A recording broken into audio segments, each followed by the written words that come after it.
Magandang gabi, ngayon pa araw ng Sabado, August 26, 2023. Update po muli sa lagay ng panahon.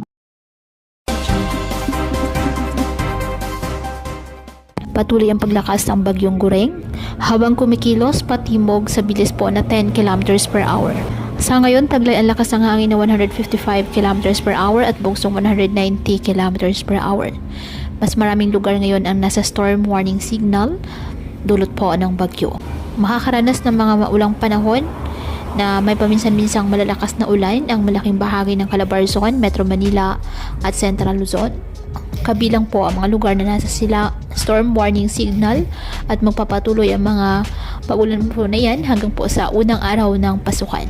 Inaasang lalakas bilang super typhoon ang bagyong Gureng at aabot sa 195 km per hour bago ito humina at tumama sa Taiwan, malapit po sa extreme northern Luzon. Malakas ang hatak nito sa habagat kaya asahan ang malawakang mga pag-ulan sa unang araw ng pasukan. Sa ngayon, nakataas ang tropical cyclone wind signal number 3 dyan po sa the northeastern portion of Cagayan and the extreme eastern portion of Isabela. Signal number 2 naman sa the eastern portion of Isabela, eastern portion of Cagayan, and the northern portion of Aurora.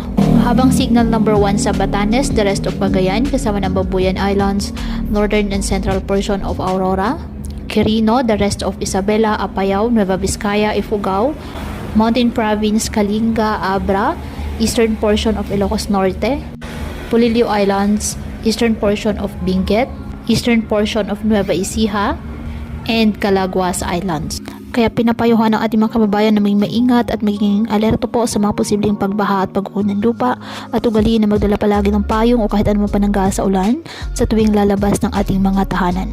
At yan po muna ang update sa lagay ng panahon ngayong araw. Muli patuloy po tayo na mag-ingat at palaging tandaan, God loves you. Stay safe and God bless.